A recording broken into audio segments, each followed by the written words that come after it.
Assalamualaikum warahmatullahi wabarakatuh. Kami dari kelompok 4 yang berkontakan Anastasia Rara, Wafik Alika, Zuria Firdausi, dan saya sendiri Yoni Ardiansyah. Yang pertama, saya akan menjelaskan pasal-pasal yang berkesesuaian antara Undang-Undang Dasar 1945 yang sudah diamandemen 4 kali dengan Undang-Undang Nomor 39 Tahun 1999. Pertama, Undang-Undang Dasar 1945 Pasal 28A selaras dengan Undang-Undang Nomor 39 Tahun 1999 Pasal 9 Ayat 1-3. Pasal-pasal tersebut berkesuaian tentang hak untuk hidup. Yang kedua, Undang-Undang Dasar 1945 Pasal 28B Ayat 1 dan 2 selaras dengan Undang-Undang Nomor 39 Tahun 1999 Pasal 10 Ayat 1 dan 2. Pasal tersebut juga tentang hak untuk hidup. Jadi semua manusia punya hak untuk hidup. Yang ketiga, Undang-Undang 1945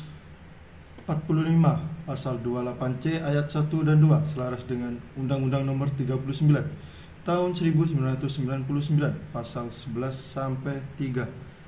Pasal tersebut berkesuaian tentang hak untuk mengembangkan diri. 4.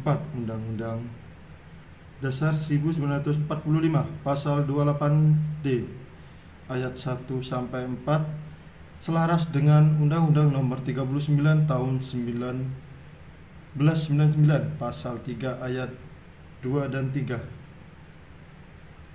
Pasal tersebut berkesuaian tersebut tentang negara Indonesia mengakui dan menjunjung tinggi hak asasi manusia dan kebebasan dasar manusia sebagai hak kodrati yang melekat dan tidak terpisahkan dari manusia. Yang kelima, Undang-Undang Dasar 1945 Pasal 28E Ayat 1 sampai 3 selaras dengan Undang-Undang Nomor 39 Tahun 1999 Pasal 22 Ayat 1 dan 2 dan Pasal 23 Ayat 1 sampai 3. Pasal tersebut berkesesuaian tentang hak atas kebebasan pribadi.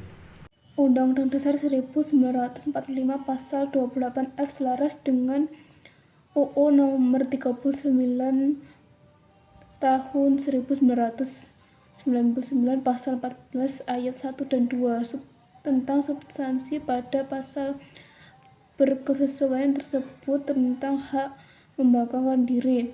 7. Undang-Undang Dasar 1945 Pasal 26G ayat 1 dan 2 selaras dengan UU 39 Tahun 1999 Pasal 29 ayat 1 dan 2 tentang substansi pada pasal-pasal yang berkesesuaian tersebut tentang hak atas kebebasan pribadi.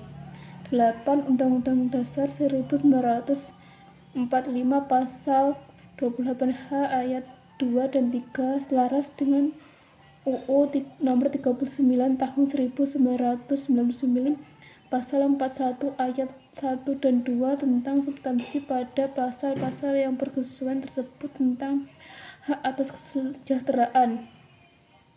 Undang-Undang Dasar 1945 Pasal 28 ayat 1 sampai 5 selaras dengan UU Nomor 39 Tahun 1999 Pasal 69 ayat 1 dan 2.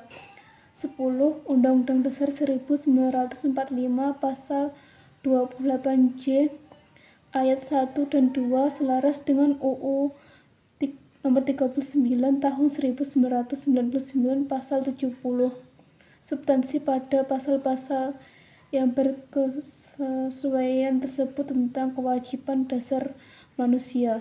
Nomor 2, peraturan perundang-undangan lainnya yang merujuk pada UU Nomor 39 Tahun 1999 yang pertama yakni UU Nomor 26 Tahun 2000 tentang Pengadilan Hak Asasi Manusia dengan tugas dan wewenang untuk memeriksa dan memutus perkara khusus terhadap pelanggaran hak asasi manusia.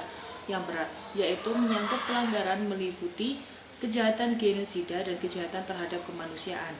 Yang kedua yakni UU nomor 18 tahun 2014 tentang kesehatan jiwa secara umum. Disebutkan bahwa Undang-Undang Dasar Negara Republik Indonesia tahun 1945 menjamin setiap orang dapat hidup sejahtera lahir dan batin, serta memperoleh pelayanan kesehatan dengan penyelenggaraan pembangunan kesehatan. Yang ketiga yakni UU nomor 8 tahun 2016 yang dimana tentang penyandang disabilitas adalah setiap orang yang mengalami keterbatasan fisik, intelektual, mental, atau sensorik dalam jangka waktu yang lama dalam berinteraksi dengan lingkungan setempat.